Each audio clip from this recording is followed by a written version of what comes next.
Hello, welcome back. It is Erica from Curious Mystics podcast. Today we're stepping into a space that most of us visit every single night, but rarely consciously explore.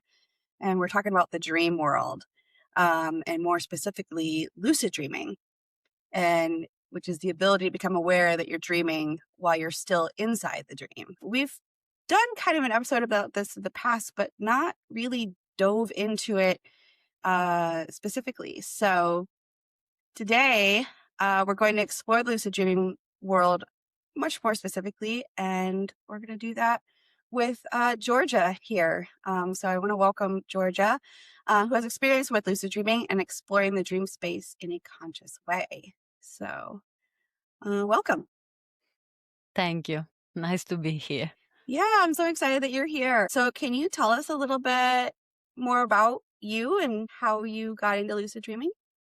Okay, so I'm a clinical hypnotherapist, and I arrived to the lucid dreaming world through actual meditation. So I was really into Buddhist meditation, and whilst I was living in a monastery, I came wow. across a book, and the book was titled The Tibetan Book of Dreaming, and I was like suddenly really interesting about the title Dream Yoga. So Yeah, that from sounds there, interesting. I dive into the lucid dreaming world and expand a little bit. So not only in the dream yoga context, but more general about the technique. So including also Western technique, how to get lucid, and the dream world moved me also into the hypnotherapy world. So thanks to lucid dreaming, I actually started studying also hypnotherapy. And when I completed my course and I started practicing, I wanted to mix the two worlds together, because I noticed that some of the skill that has been used, the technique that has been used for lucid dreaming, are actually taken from hypnosis. Okay. So in my practice, I wanted to mix the two. So on one side, I'm a clinical hypnotherapy working with all sorts of issues, can be sleep, fear and phobia, weight management. And then there is the other side of my work, and I call myself a dream coach, because we explore the dream world from a hypnotherapy and hypnosis side.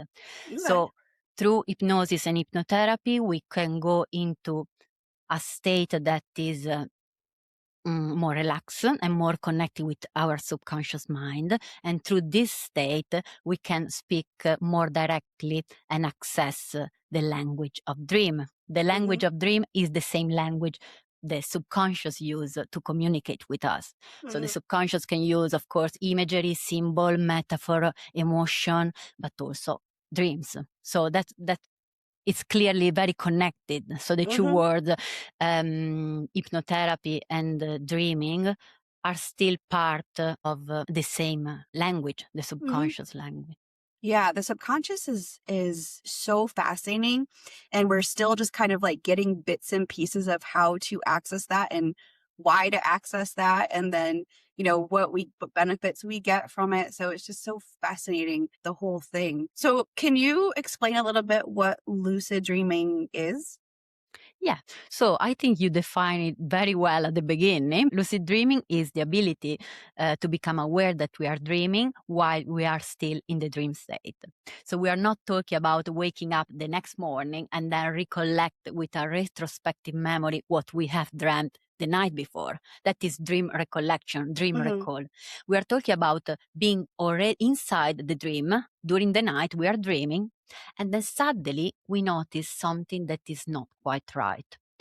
And with that level of doubt, we can trigger that self-awareness mindset that is telling us, there is something strange here. This is not our normal reality. And that doubt can finally trigger this sense of, hey, this is a dream. And suddenly you are stepping into the dream state with full consciousness. And this is called lucid dreaming. How does it feel that? Essentially, it's a 3D reality where you're fully conscious with your tendentially 90% of the time you have your body as well. Some people dream without their body. There are some cases. And it's almost like if you ever tried a VR headset, is exactly that. Like your visual, your experience is a 3D reality, but on one side of your mind, there is the awareness that this is actually not the reality. So you're aware that it's not real. That sounds so like trippy. Like, is it scary? Like at any point that you're like, oh my gosh, this is not real, but this is real, or it's because you're in control? It's not scary anymore. It is actually, it is not scary at all. Actually, it's the opposite, because you are aware, even if you find yourself in situation that can be fearful or scary in a normal dream, because you are aware that this actually is a dream, you actually find yourself in a kind of safer space. However, there is the opposite problem. It's like you get too excited, it can be like, oh, wow, this is such an exciting state. And then this enthusiasm and this exhilaration pull you out of the dream. And then you wake up in the reality, So that is something that happened mainly at the beginning stage, where you still didn't stabilize the dream state. And that is something that happened often. But then there are techniques where you can stabilize the dream and then stay into the dream state lucidly and actually carry on what is your dream plan, what you want to do. What just popped into my head was the movie. Was it Inception? No, have you ever seen that movie? They keep talking about this movie, and a lot of people say it's great, and I wonder if it's like anything like lucid dreaming, because I don't think that I've ever had lucid dreaming. About the only thing I could think of is like when I was like younger, I used to talk in my sleep, but like I would have whole scenarios, but I would know that I was talking. And so I'd like, shut up, go back to sleep. That's good. Yeah. So I don't know if but you were aware of two state at the same time, right? There is a state that is called like a splitting consciousness. So you can be in the dream state and at the same time being aware that of your dream body in the bed and what's happening. So this is a kind of I've never experienced it, so it's just like really, really interesting. So how can you get yourself to that point? Or like, I guess, like, how can you do that? Like, how can you start lucid first dreaming, I want to mention my personal experience. So I'm not coming here with like being the super kid, that started lucid dreaming since they were a kid and they managed to dream and now they can lucid dream every day. I'm not like that. I had to learn the hard way, So until I was in my late 20s, I couldn't recollect any dream. So it's something that I had to learn. And I want to mention this because it is important to remind ourselves that lucid dreaming is a skill. And like any other skill, we can learn it. Okay? So this is good to remind ourselves because sometimes you go and listen some people and they are really astonishing lucid dreamer, but they've been practicing since they are kid, and you think, oh, I don't have that skill, I'm not naturally gifted, so I won't be able to do it. No, you can. And this is like my example is you can train yourself. So the first bit, how to start, this is the basic. We are all different. We have techniques that are more suitable for other than other people, but for sure we need to start with the dream recall. This is the basic. Everyone has to do it. So dream recall, it means that we need to build it up. Okay, if we don't remember our dream, it's almost impossible that we get lucid inside them, right? So we need to build that. So the first step, I always recommend to start a dream practice. That is taking and buying a nice diary, for example, something that is fancy, something that we like, something that we give importance to, and then place that diary next to our bed with a nice pen, maybe. Now, this is the old style version. There are also more technological version. You can, for example, record your voice as soon as you wake up. There are other ways to record your dream that could be like using one of the apps. There are apps where you can just record your dreams, and these apps are very useful because they can highlight some symbols that are recording your dream. So it's up to you really how people want to record them. But the important things, and that's what I really recommend, is that is the first things that you do as soon as you wake up. Okay? Because the problem is that most our life is very fast paced, right? And we are not trained to give importance to dream. So as soon as we have the alarm going on, our mind is already racing on the to-do list of the day. So we are not sitting down a little bit quiet and just take that 5-10 minutes to just bring to mind some imageries, some metaphors, something that come up from our dream state. So we need to train to do that. So in shamanic practice, I've learned about the Sonoy dream technique. And so I've done that a number of times. And also I've journeyed to the land of the dreams. And to do that, I've had to remember dreams, obviously. And I was taught to, like, as soon as you wake up in the middle of the night, like, even just start writing. Like, don't even wait till the morning, because you think every single time, oh, I'm going to remember in the morning. And then you wake up, you're like, nope.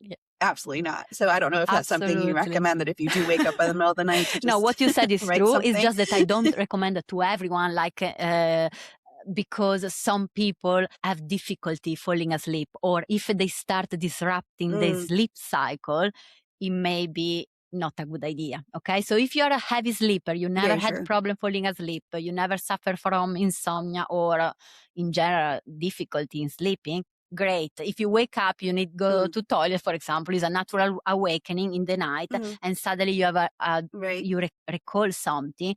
Definitely write it down. What I suggest, don't turn on full on light and write it all down, but just write some keyword. So the next day when you want to write it down, you remember from the keyword.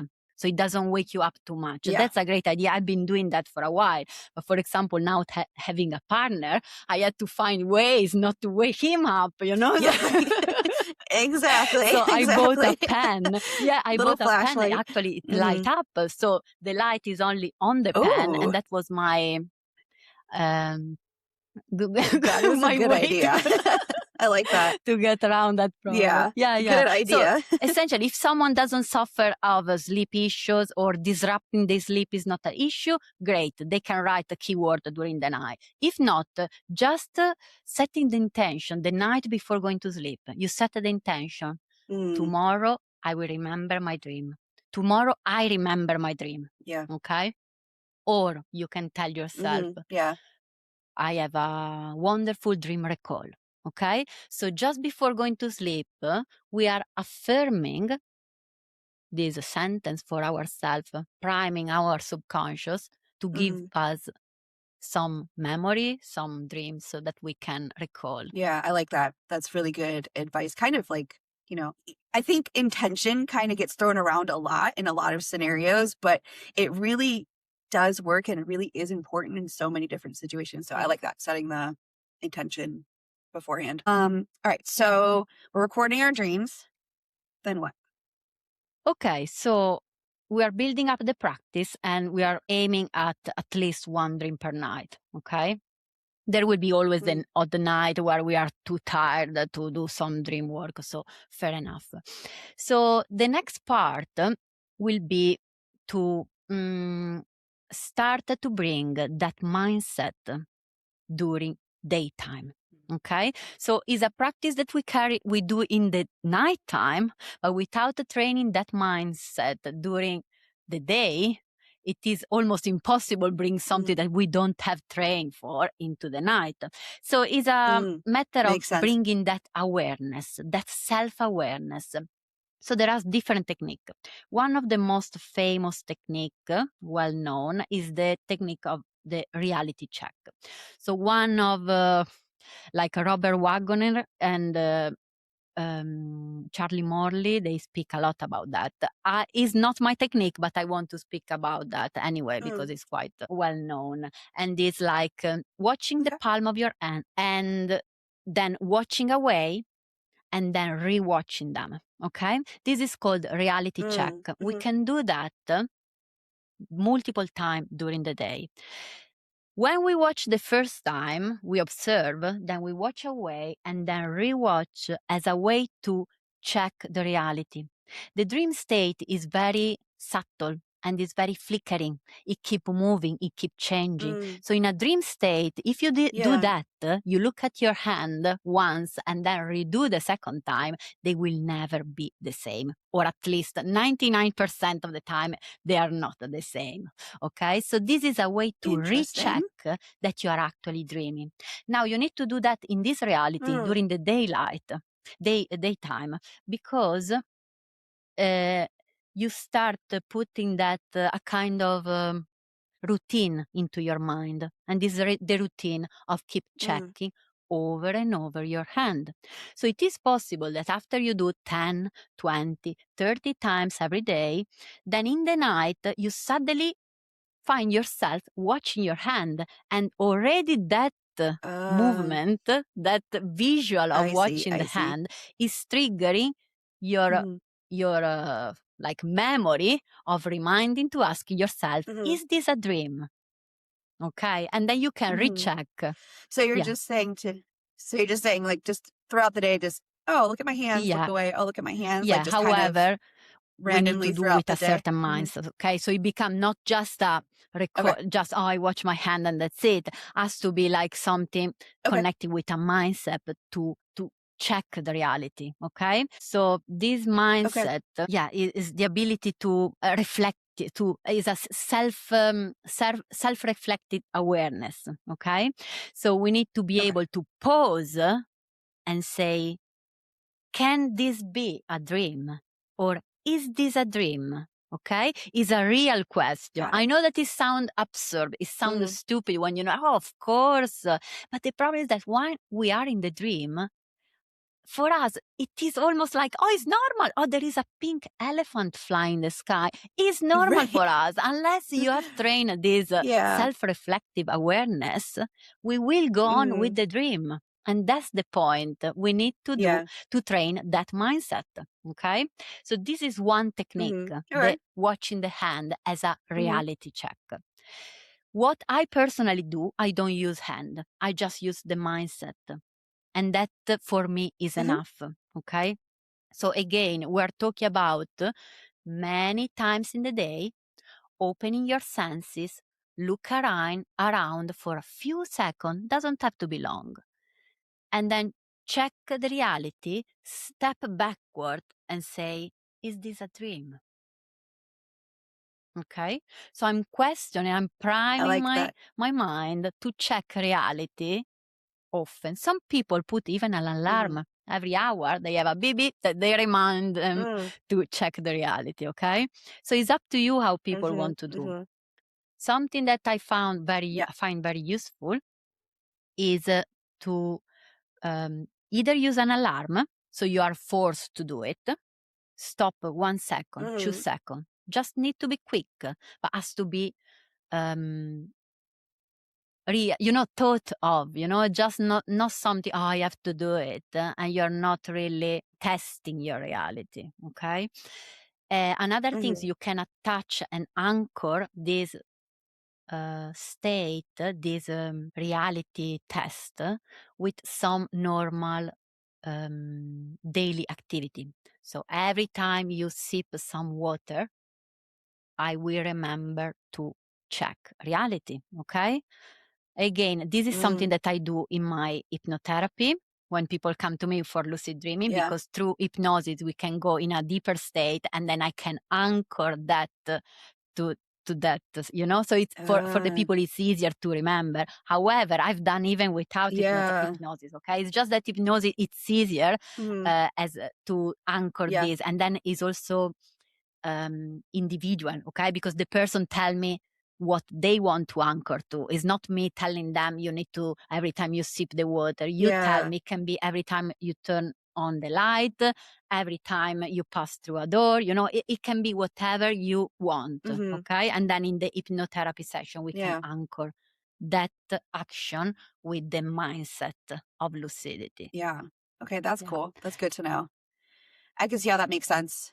To have an anchor like that, because then you can just kind of like switch your mind to it easier, because it's something that you've kind of put in there already in the subconscious. So and it's easy to forget, so it's like, so that's why we need to anchor to something is more useful, because how do we remember? Well, we remember only through our motivation.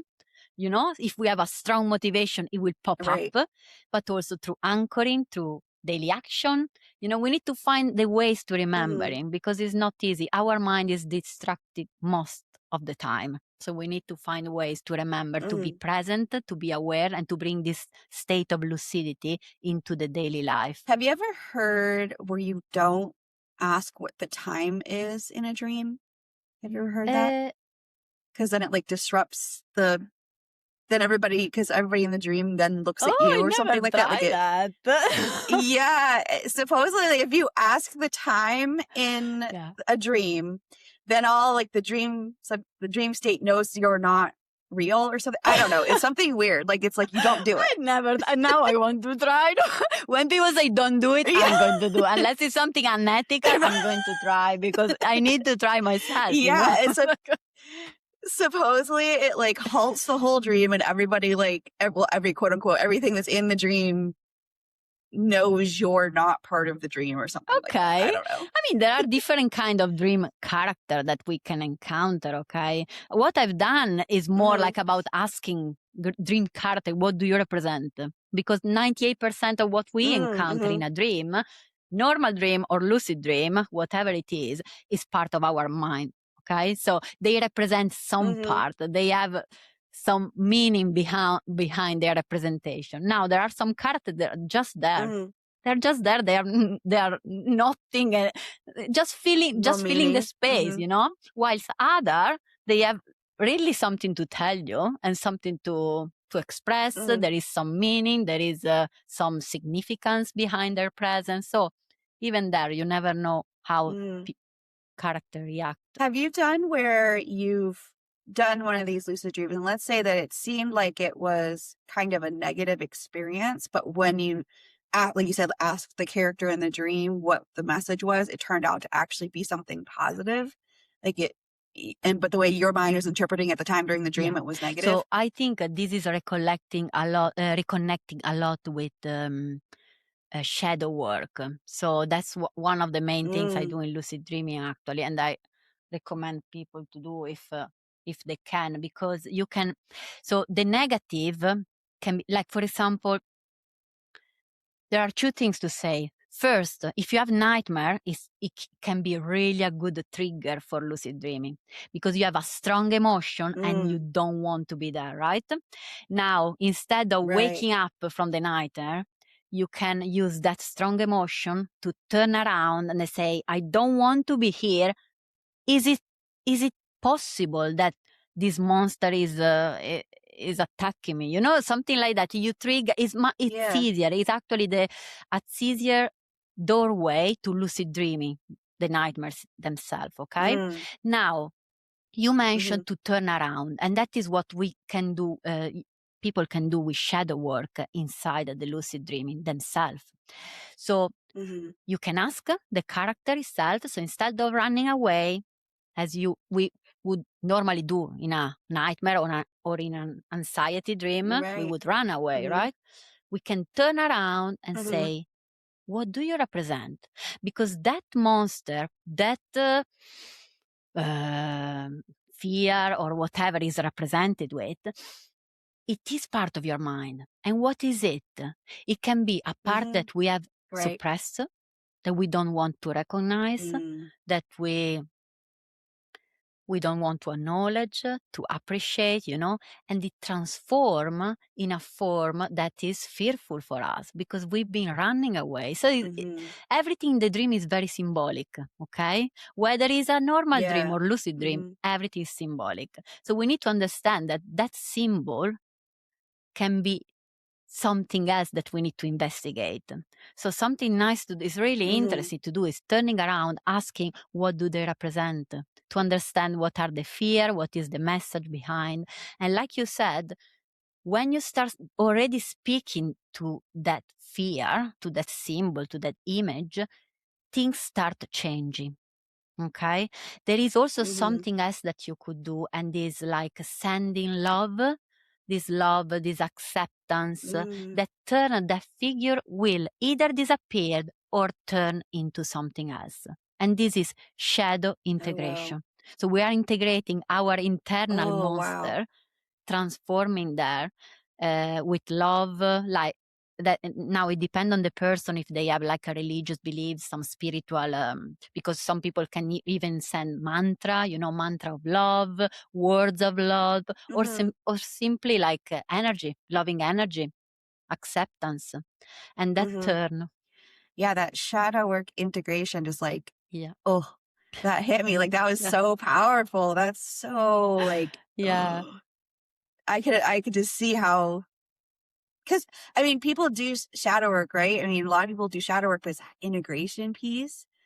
And then being able to do it on a subconscious level is so, I can see it just being so powerful. Yeah, exactly. So the same things we can do with technique, like you said, you work with shamanic. So I'm sure they work with a lot with integration and shadow integration. Yeah. The same we can do in lucid dreaming. So I do similar things in hypnotherapy. And what I want often say, they are similar state because we are bringing consciousness into the subconscious, right? So we bring up this subconscious material and then we bring some awareness into it.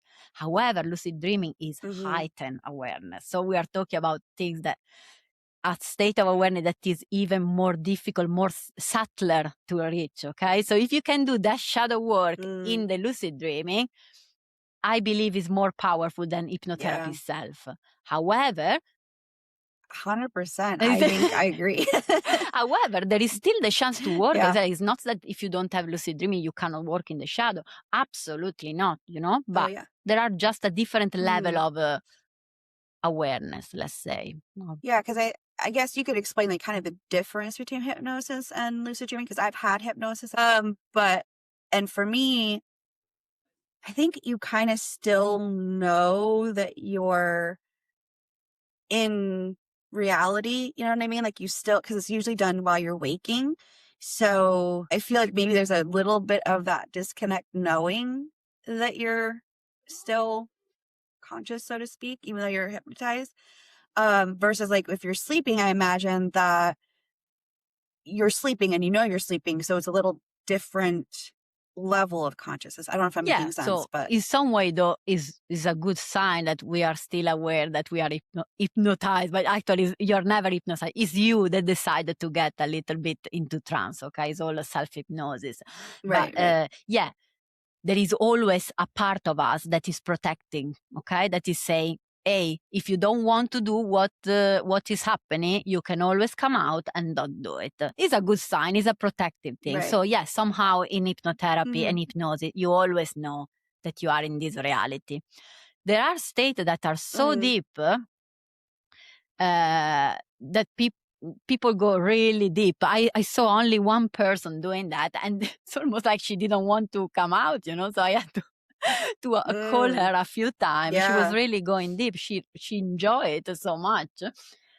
But in general, no, it's quite, like you said, it's light. You can always come out every time you want, and you know that you are in this reality. Now, the dream state, some way you're still aware because you are in the dream. And if you want to come out of the dream, you can, because you still have the potential to say, I'm going to exciting, I'm doing something. Some people start fix, like one way to get out of the dream state is like to fixate your eyes on one object and keep your eyes still.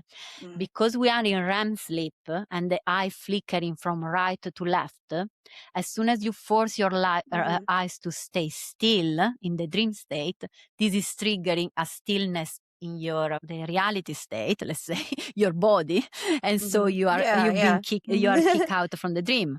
However, usually people have got the opposite problem. They want to stay longer in the dream state, and it's quite difficult to stabilize. So the difficulty is not really to not be able to get out, but is more to stay.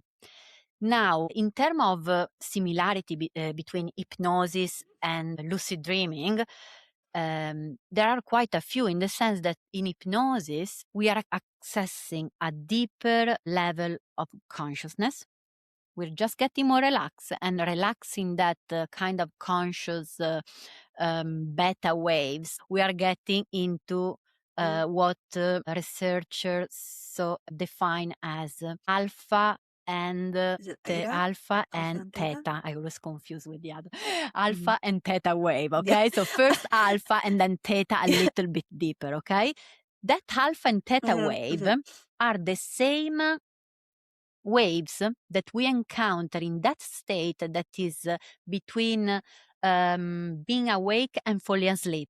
You know, when we start drifting off into sleep, before it's actually called sleep, there is a pre-sleep state that is called hypnagogia. Yeah. Hypnagogic, yeah. And there we can have the same identical state that we have in hypnosis. Okay. So that's why it's very powerful when I said earlier to send some affirmation on that state. I have a wonderful dream recall.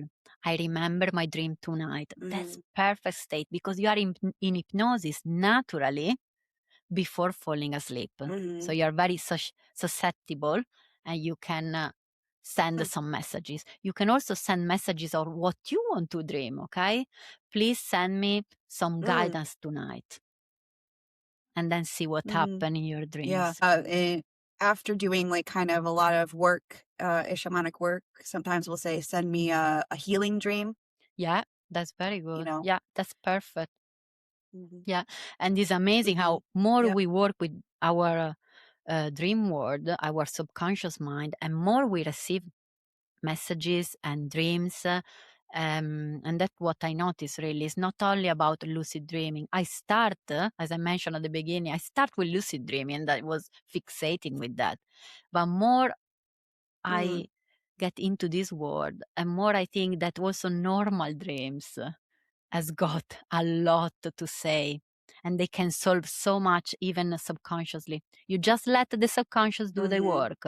Like you said, healing dream. You're doing some healing, even if it's not lucid, there is healing happening. You ask for it, and the subconscious is giving to you back. So it's quite powerful, really. Yeah. So let me ask you this. So when you're in the lucid dream, can you control the dream, or is it more like kind of like co-creating? Yeah, good question. Good question. Yeah, because I think it's one of the misconceptions. I heard a lot of people defining lucid dream. Instead of calling them lucid dreaming, they call dream control. I heard about dream control. I was like, oh, I don't like that word. Why? Because the controlling in our language means like has got a negative connotation, right? It seems like there is the willpower. Yeah, like control. like direction. In charge of. So it's exactly the opposite, because you are in the subconscious mind. There is no ego will. I mean, you have some will, you have some choices. You can change things, absolutely, but control it sounds like you are in the power of this world. No, it doesn't work like that. And as soon as you start lucid dreaming, people start realizing how difficult it actually is to actually do what you want to do, because there are barriers, there are things that you are not allowed to do, there are things that you are not ready to do, so that your subconscious mind is not allowing you to do. So I never use the term control. Like you said, it's more what you said, co-creative. That's really a nice word. So yeah, I use also the word surrender, that maybe some people don't like. But it is a kind of, you set the intention, you set the direction, absolutely. Like once you are lucid, you can decide what to do. Like I have my dream plan, I always do my dream plan. So there is a action, there is a doing, but there is also a calling for the for what you want to do. Like for example, you want to work on shadow work, calling for your shadow, and then let the dream give you what they want to give you, what it wants to give you, right? So it's not you making up, right? Making up the shadow, making up the Right. place. Is you calling for what would you like? I want some healing on this area of my life, and you see what's happening in the dream. So it's a little bit of surrender in the sense that you let the dream show you the metaphor and the messages that you need to see in that moment, really. What's been one of kind of your more powerful experiences in that space? Yeah, If you so there can are share. many, but it's always difficult Right? to recollect. Um, okay, so I tell you something that so we touch also because we already touched a little bit about the shadow work. So something that I learned from Charlie Morley is about the golden shadow. So the golden shadow is similar Okay. to shadow work in the sense that is suppressed material. But instead of being suppressed material that we dislike, it is the suppressed potential that we have suppressed in our life. It could be because, Suppressed it could be potential. like, for Okay. example, in childhood, I always put, I always give the example. It could be like you like dancing, okay, and then someone, an adult, tell you, "Oh, dancing is not a job; it's stupid," right? So you leave dancing even if it was Right. your passion as a child, because someone put into your subconscious mind that is wrong, that is stupid, that is not for adult. Right. Yeah. You can't. Okay. So Right. that is. You can't make money doing that. Like, yeah, that's girly, whatever the Yeah, situation this was. is But an yeah. example. It can be whatever, okay? But we suppress somehow our potential, our gift. We bury it into self-limiting beliefs and other beliefs that we grew up with and we learn during mainly childhood, but it can be even later. So I said, I'm going to work in my golden shadow because I know that it's suppressed. I know that there is something need to be done. So as I get lucid into the dream, and then I call my golden shadow, come to me, golden shadow now. So I heard other people doing that, and I heard this beautiful statue full of gold appearing and shining. So in some way in my mind there is some expecting something like that, okay? So you expect this magnificent thing Right. and what you show up is a Right. little baby, 3 years old, Mm. quite big for being a 3 years old, but a baby. And when I look at him, has got Down syndrome. I was like, oh, so what is the symbol behind that? Whatever it was, I Yeah. want to complete some healing, right? I have my golden shadow. He's showing up as a child, so he didn't grow up. So the dream is telling me your shadow is a little bit repressed. He's still 3 years old and has got Down syndrome in the sense Okay. that there is something that it didn't. I don't know. I need to think about the meaning of that, but has to be something connecting maybe with your full potential is not there yet, right? Maybe. Right. Didn't quite And this is develop. my Yeah. metaphor, okay? It's Yeah. not Something something didn't I quite create. It's develop. something just pop up Yeah. like Yeah. that. So what I do, I hold the Right. baby and I send love and I cuddle it and just do this kind of inner child integration really with that shadow work. So this one was very powerful. But the story Yeah. doesn't finish Absolutely. there because that I said, okay, I heal a little bit my golden shadow. After 1 year, I remember again, I said, my golden shadow.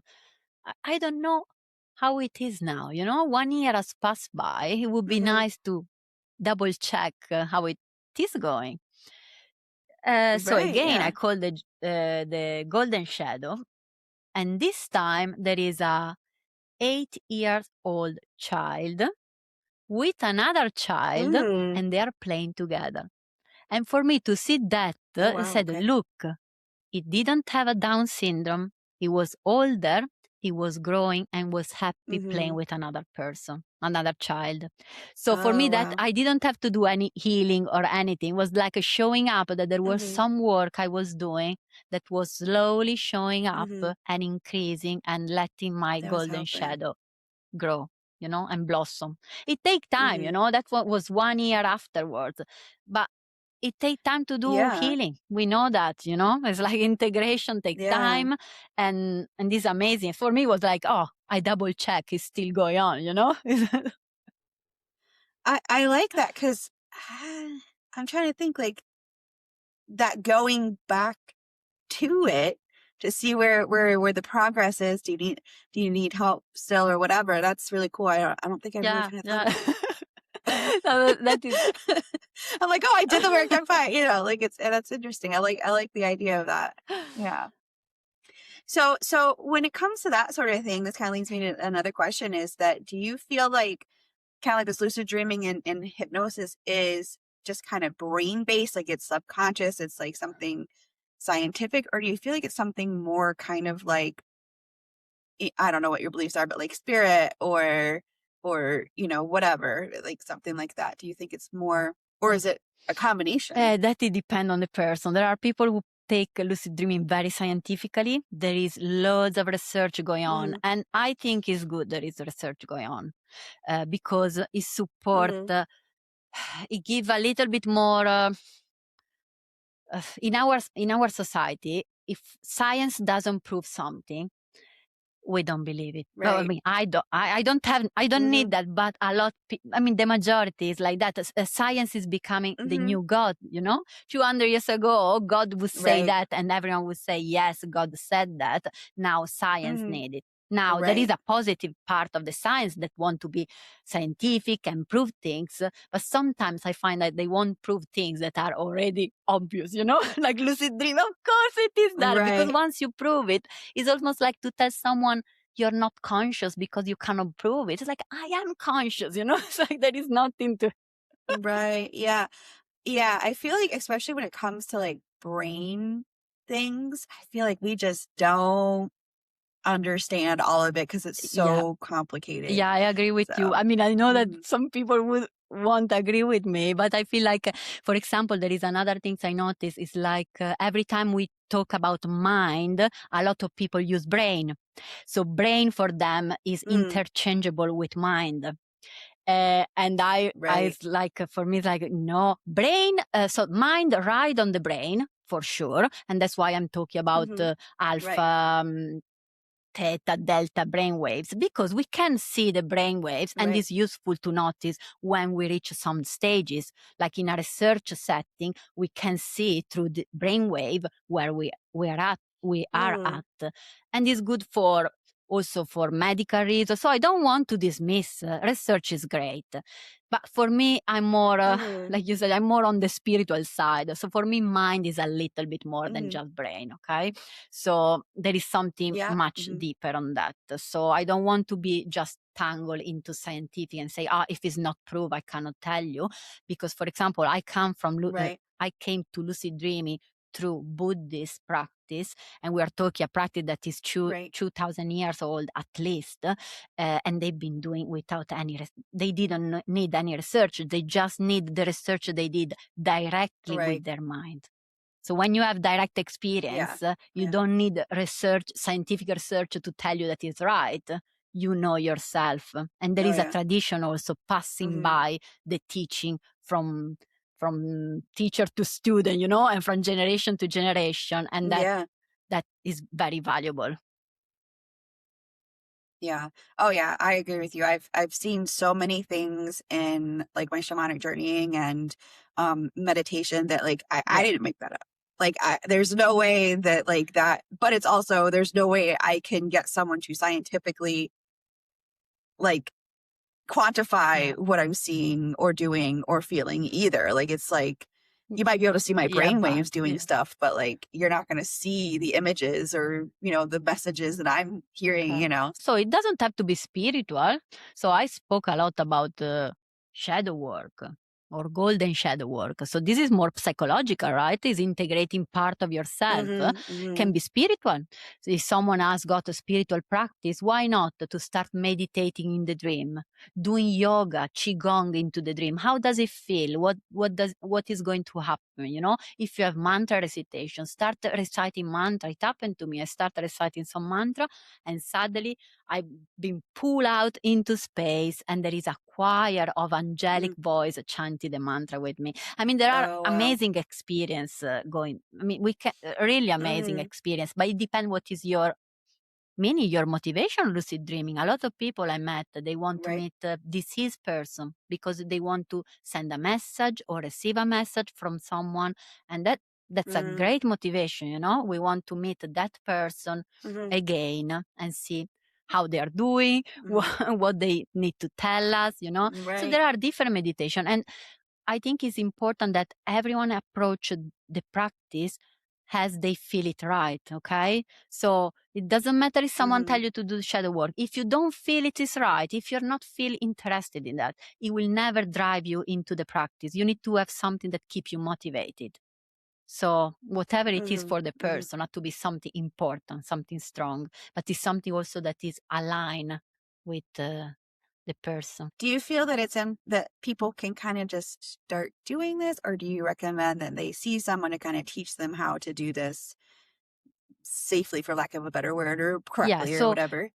Lucid dreaming is like hypnosis. It's safe, okay? There are many misconceptions. I saw a lot of fears around, but it's safe. The only thing I say, though, there are people that I would discourage to do that. And there are people that suffer from psychosis, severe personality disorder, and every condition where you cannot really understand the difference between, you know, you cannot see the difference between reality. You struggle a little bit with the reality. That can become dangerous. And that's what I wouldn't treat even with hypnotherapy. In hypnosis, I would say no, because you're playing a little bit with your consciousness, okay? So you need to be grounded in that sense. If you already struggle to distinguish what is reality or not, you have psychotic disorder and things like that, then it become a little bit dangerous. Yeah. So that I would discourage in that case. Yeah. That makes sense. Yeah, that would not be good. No, it can be dangerous, I think, you know, so yeah, it can definitely. I want to add, maybe not many people speak about ethics. It's something like, I know that can be boring in this society, right? To speak about ethics, but I think it's so important, right? Yeah, but it's important. And so when we are aware in the dream state, we think we can do whatever we want because it's a dream state. And I heard really, I was shocked by this. It was in a podcast, and this woman is an amazing lucid dreamer, and she was telling the story that someone approached her because he wanted to learn lucid dreaming to kill someone in the dream. I was shocked. It's like, why someone want to do something like that? Now think about. Okay, first, why are you telling people? I was like, why people want to do that? And also put a lot of effort for doing something like that. So my first reaction is like, well, I'm shocked, the first reaction, but is that maybe your subconscious won't even let you do, okay? We need to remind ourselves that the subconscious protect us, you know? So maybe if it's something that is bad for you, maybe it will protect the person to not doing and not being able to do. But also be careful because we are dealing with a very, very subtle level of consciousness. Okay. So whatever we implant and we do on that state is going to stay with us. And maybe that's only a belief, but when you play with subtle level of conscious, you need to be careful that is aligned, that is for your well-being and for the well-being of other people. So it's important to say, do something that you would like to do, okay? That if for the benefit of yourself and others, I think. Yeah. Well, like in shamanism, one of the ethical things that we do is you can't just do a healing on someone who doesn't ask for it. Or, you know, you can't just like do things on people that aren't asking for it. You can't ask questions for someone who hasn't asked you to ask that question, you know? So yeah, that's very important. It's just not, they may not want it. So it's not something that we recommend you Yeah. do. Very cool. All right. Well, I think we got a lot of really cool information, and this was so fascinating. And I really want to learn more about it. So, um, if someone wants to work with you, how can they Okay, do so that? I have my website, lucidmindhypnotherapy.com. You can find me Hmm. also on Instagram, lucid/mind/hypnotherapy, or on Facebook, Hmm. Lucid Mind Hypnotherapy. I am in LinkedIn as well, but in general, these are the main social network and the Hmm. main website. I offer one-to-one lucid dreaming with hypnosis session. There is a program. One is a 4 session and the other is 6 session. It is more for people that Hmm. maybe has got already the basics and they want to go a little bit deeper, exploring like another way to towards lucid dreaming with hypnosis. So I'm putting Hmm. together a micro course, like it would be like a kind of email course where in 10 days you can get Hmm. really the basics. So because people are Okay. busy and I have great book to recommend, okay? But maybe reading Hmm. a book Hmm. in a busy time of your life, maybe it's not the right thing to do. Maybe you want to do in few months when you want Hmm. to dive deeper. So this 10 days course has got the idea of giving you the basics, just coming into your Hmm. email box. And then there will be also some audio, like a 10-15 minutes audio, hypnosis audio. So on top of the knowledge, basic Hmm. knowledge, you can have also some audio to listen before going to sleep. That would be the idea. Good. And this is a way to speed up the process so you can actually start. You have like because it doesn't take long to Yeah. start writing your dream, right? It's just to add Right. that little bit of knowledge of technique, because there are more Hmm. than the reality check I mentioned. Okay, so there are more techniques. Right. Of course. Yeah. Hmm. Hmm. Yeah. Awesome. Well, I highly recommend it. It was been so much fun to talk to you, and I got a lot of information, and Yeah, love to it was love to lovely learn to more. be So here. Thank you so much. Really yeah, enjoy. you're welcome. And as usual, uh, until next time, stay connected and stay curious.